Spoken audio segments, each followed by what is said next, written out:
GST विभाग की कार्रवाई से अब व्यापारी त्राहिमाम कर रहा है। दरअसल कर चोरी को रोकने के लिए जीएसटी विभाग की ओर से सख्ती बरती गई थी और इस सख्ती के चलते कानपुर में लोहा और पान मसाला कारोबारियों के ठिकानों के बाहर अधिकारियों की टीमें तैनात कर दी गई थी। ये टीमें माल निकलने को लेकर तमाम तरीके की स्कैनिंग कर रही थी, फिर वो चाहे माल गोदाम की बात हो या फिर फैक्ट्री की बात हो, सभी जगह से मालों की स्कैनिंग की जा रही थी। 100% स्कैनिंग के दावे किए जा रहे थे कि किसी भी प्रकार से कर चोरी ना हो सके। लेकिन अब लगातार अधिकारियों की ये कार्रवाइयाँ व्यापारियों के लिए कहीं ना कहीं परेशानी का सबब बन चुकी हैं। कानपुर में तमाम बड़े ब्रांड और ग्रुप की बात करें जो पान मसाला कारोबार से जुड़े हैं, वो अब पलायन करने के लिए तैयार हो गए हैं। उत्तर प्रदेश से बाहर किसी अन्य राज्य में वो अपने नए ठिकाने बनाने के लिए कवायद कर रहे हैं और ये कहीं ना कहीं बड़ी विडंबना है कानपुर के लिए, क्योंकि मैनचेस्टर ऑफ ईस्ट कानपुर को कहा जाता था। तमाम तरीके के उद्योग कानपुर में पनपते थे, लाखों लोगों को यहाँ पर रोजगार मिलता था। आज ये तस्वीर कानपुर की है। कानपुर के तमाम व्यापार मंडल के यहाँ पर लोग हैं जो इस बात को लेकर मुखर हो गए हैं कि जिस तरीके से जीएसटी विभाग की ओर से कार्रवाइयां की जा रही हैं, वो कार्रवाइयां कहीं ना कहीं व्यापारियों को परेशान कर रहे हैं और उसी व्यापारियों की परेशानी के चलते अब जो बड़े कारोबारी हैं, खासकर कि पान मसाला जो कारोबारी हैं, वो पलायन करने की स्थिति में आ गए हैं। तमाम व्यापारी यहाँ पर हैं, व्यापार मंडल से भी जुड़े हुए लोग हैं। उन लोगों से बात कर लेते हैं कि आखिर ये पूरी प्रक्रिया क्या है, किस तरीके से वो परेशान हो रहे हैं। सर, सबसे पहले जानेंगे कि जीएसटी विभाग जो कार्रवाई कर रहा है उससे व्यापारी पलायन करने की स्थिति में आ गए हैं, तो क्या लग रहा, कौन से कारोबारी हैं जो जीएसटी विभाग से परेशान है और पलायन की स्थिति में है? देखिए, 1 जुलाई 2017 को देश में जीएसटी आया। उत्तर प्रदेश के बॉर्डर और जहाँ जहाँ जिन प्रदेशों में बॉर्डर पर चौकियाँ होती थी, निगरानी चौकियाँ, वो समाप्त कर दी गई थी। जीएसटी की मूल अवधारणा यही थी। लेकिन आज कानपुर की पहचान, कानपुर का एक नाम पान मसाला से हुआ करता था। पान पराग और कई ऐसे ब्रांड आए जो कानपुर से बढ़े, हालांकि उनको भी पलायन करना पड़ा। अब जो बचे खुचे हैं उनको पलायन करने के लिए मजबूर किया जा रहा है। स्टेट जीएसटी की टीम लगातार उन फैक्ट्रियों के बाहर 24 घंटे 2 शिफ्ट में निगरानी कर रही है और एक एक बिल की स्कैनिंग की जा रही है, बिल की स्कैनिंग की जा रही है। चलिए, वो कोई बात नहीं, आप सचल दल से भी कर सकते थे बाहर, क्योंकि जब स्टेट जीएसटी, सेंट्रल जीएसटी 2 विभाग हैं। स्टेट जीएसटी में सचल दल भी है, एसआईबी भी है। सेंट्रल जीएसटी की अलग टीम है, एक डीजीजीआई अलग बैठा हुआ है। 4 तरह के विभाग हमारे जीएसटी के विभाग से संबंधित है और वो विभाग के होने के बावजूद आपने 24 घंटे बिठा दिया। अब एक उदाहरण दे रहा हूँ, किसी बच्चे के सामने एग्ज़ाम के समय आप किसी को, टीचर को बिठा दें, वो एग्ज़ाम दे पाएगा क्या? तो इन परिस्थितियों को देखकर कुछ फैक्ट्रियाँ तो चली गई हैं और कुछ जाने को मजबूर हैं और जो बची खुचा है यहाँ पर उसका प्रोडक्शन मात्र 10% रह गया है। लाखों लोग पहले से ही इससे प्रभावित हुए जो पहले चले गए और अभी जो वर्तमान में है, हमारा अपना मानना है कि 1 लाख से ज़्यादा लोग बेरोजगार होंगे। फैक्ट्री से जुड़े लोग, छोटे कारोबारी और जो किराना बाज़ार है यहाँ की, जो सप्लायर हैं, वो सब बेरोजगार होंगे, क्योंकि अगर हिमाचल दिल्ली चले जाएंगे ये लोग तो कोई वहाँ जा नहीं पाएगा कानपुर का व्यापारी। विभाग की अगर हम बात करें तो जीएसटी विभाग लगातार इस बात के दावे कर रहा है कि वो स्कैनिंग के लिए सड़कों पर है, जो कर चोरी हो रही है उसको रोकने के लिए है।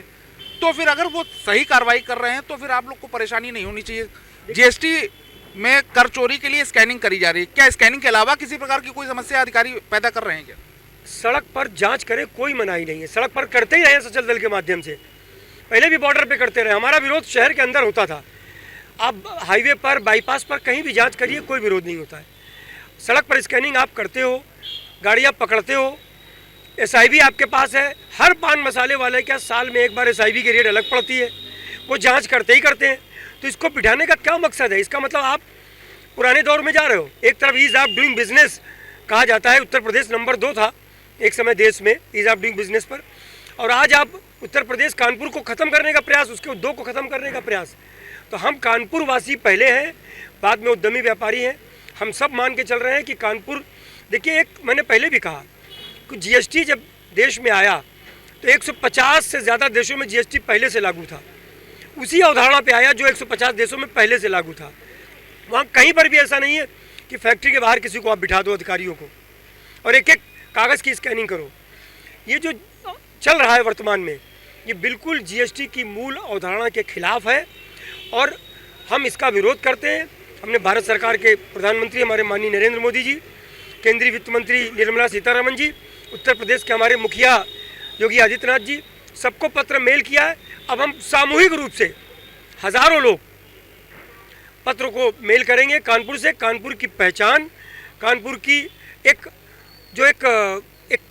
बहुत बड़ी पहचान हुआ करती थी पान मसाला, उसको बचाने के लिए हम पूरी ताकत लगाएंगे। उस आवाज़ को भारत सरकार, प्रदेश सरकार तक पहुंचाने का काम करेंगे। तो देखिए, कहीं ना कहीं व्यापारी वर्ग जो है वो परेशान है, वो अपनी समस्याएं बता रहा है कि किस तरीके से जो विभागीय लोग हैं वो उन्हें परेशान कर रहे हैं। कुछ और भी लोग हैं, उनसे बात कर ले। सर, आपसे ही बात करेंगे कि जिस तरीके से विभाग पर कार्रवाइयाँ हो रही हैं, कार्रवाइयाँ, अधिकारी लगातार इस बात का दावा कर रहे हैं कि ये हम टैक्स चोरी के लिए कर रहे हैं। क्या लगता है, टैक्स चोरी के अलावा किसी प्रकार की और भी कोई समस्या सामने आ रही है व्यापारियों की? जी देखिए, सबसे बड़ी बात ये है कि भारतवर्ष में उत्तर प्रदेश आज नई ऊंचाइयों की ओर जाना चाह रहा था। ऐसे में कानपुर, जो कि कभी मैनचेस्टर कहलाता था और यहाँ पे कपड़ा उद्योग बहुत बड़ा था, वो कपड़ा उद्योग बंद हुआ तो उसके बाद यहाँ पे सुपारी, पान मसाला और बगल में इत्र की नगरी कन्नौज है, इत्र वहाँ से। तो अगर ये इसके पहले भी जब 2017 से जब जीएसटी आया है तो मॉनिटरिंग होनी चाहिए, बट ज़रूर होनी चाहिए। और जो भी गाड़ियाँ शहर में प्रवेश करती हैं, शहर से बाहर जाती है, उनकी मॉनिटरिंग होनी चाहिए। ई-वे बिल नहीं है तो उसकी जांच होनी चाहिए। अगर किसी बंदे ने उसमें टैक्स इनवाइस काटी कि नहीं काटी, ये जांच का विषय और जांच करनी चाहिए। लेकिन एक एक फैक्ट्री के बाहर जाकर ये दिखाना कि ये यहाँ के व्यापारी, उद्यमी वो बिल्कुल चोरी पे उतारू हैं, ऐसा नहीं है। कानपुर का लोहा व्यापारी और कानपुर का जो इस समय सुपारी का व्यापारी है, ये सारा परेशान है इस समय। क्योंकि और जो मसाले की, खासकर पान मसाले फैक्ट्री के बाहर जो गाड़ियाँ खड़ी हो गई हैं, उससे में व्यापारी उद्यमी इसलिए ज़्यादा उसको मॉनिटरिंग जो हो रही है कि जो रॉ मटेरियल आ रहा है, रॉ मटेरियल के अगर आप देखो, रॉ मटेरियल में कुछ माल जो आएगा उसमें वेस्ट भी जाता है। रॉ मटेरियल के हिसाब से उसको जो जोड़ा जा रहा है कि अगर 100 क्विंटल सुपारी आ रही है, इतना माल बनेगा, तो उसमें कुछ 20%, 10% की उसमें जो है वो वेस्टेज भी होती है। उस आंकड़ा जोड़ा जाएगा तो वो कहीं ना कहीं वो आगे चल के नोटिस दी जाएंगी। इस वजह से ये दिक्कतें आ रही हैं और इसका विरोध हम लोग कर रहे हैं। अगर हम बात करें तो करीब कितने रुपए का कारोबार कानपुर में होता था? देखिए, कानपुर में ये तो मान के चलिए पान मसाले का जो कारोबार है ही है। इसके अलावा कानपुर में उत्तर प्रदेश में सबसे ज़्यादा सुपारी यहाँ बिकती है और इत्र की नगरी से जो इत्र आ रहा है वो कानपुर के बड़े उद्यमी व्यापारी वो भी कर रहे हैं, साथ में वो भी।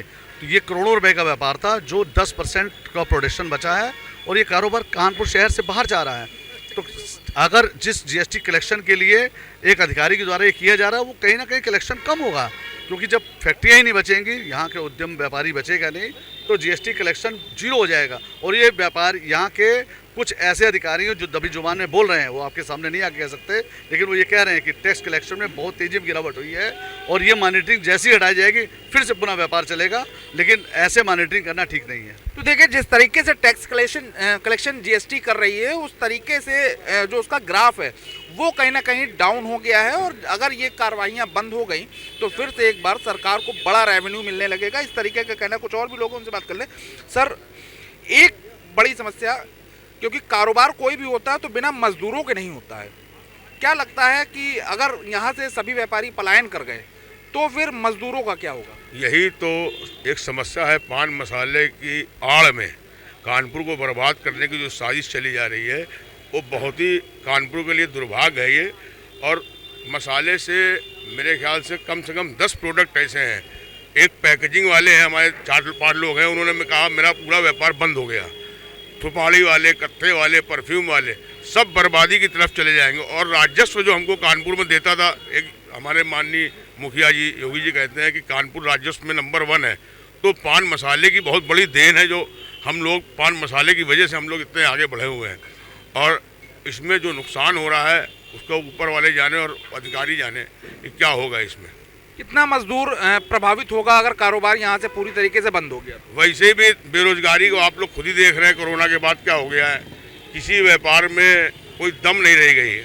और हमारे हिसाब से लाखों लोग, ये लोग कह रहे हैं 1 लाख लोग, हम तो कह रहे हैं लाखों मजदूर जो पान मसाले से जुड़े हैं। आप किसी रिक्शे वाले को देखिए, किसी आप ठेले वाले को देखिए, यहाँ से घंटाघर तक का 100 दुकानें लगी केवल पान मसाले की, जो अपना 100-200 रुपये रोज कमा के अपना जीविका पाल रहे हैं।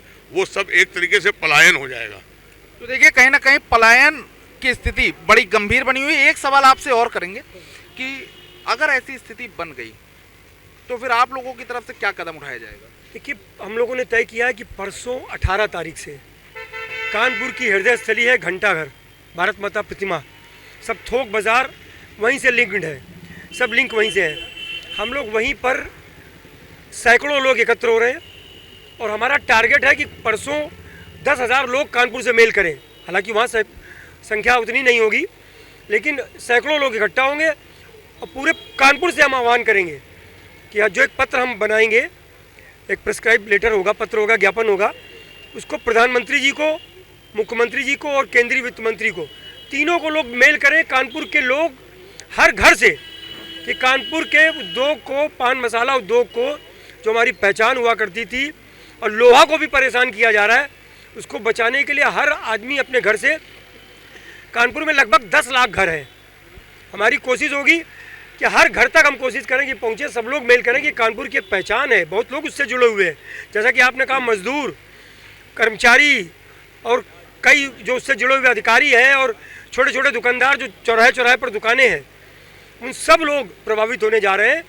इसलिए इस उद्योग को बचाने के लिए सभी लोग, इन तीनों हमारे जो देश के बड़े नाम हैं, इन सब को मेल करें, मेल करके अपनी आवाज़ को इन तक पहुंचाने का काम करें। तो देखिए, पान मसाला कारोबार जिस तरीके से यहाँ पर विलुप्त होने की स्थिति में बना हुआ है, उसे देखते हुए अब व्यापारी मुखर हो गए हैं और व्यापारियों का कहना है कि अगर इसी तरीके से कार्रवाइयाँ चलती रहीं तो फिर एक दिन पान मसाला कारोबार पूरी तरीके से कानपुर से खत्म हो जाएगा। वहीं राज्य सरकार से लेकर केंद्र सरकार तक सभी को इस बात की जानकारी दी जा रही है। व्यापारियों द्वारा एक बड़ा प्रदर्शन करने की चेतावनी दे दी गई है।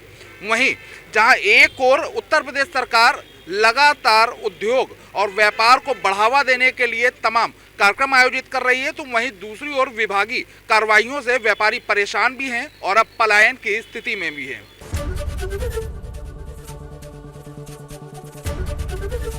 एबीपी गंगा, खबर आपकी, जुबान आपकी।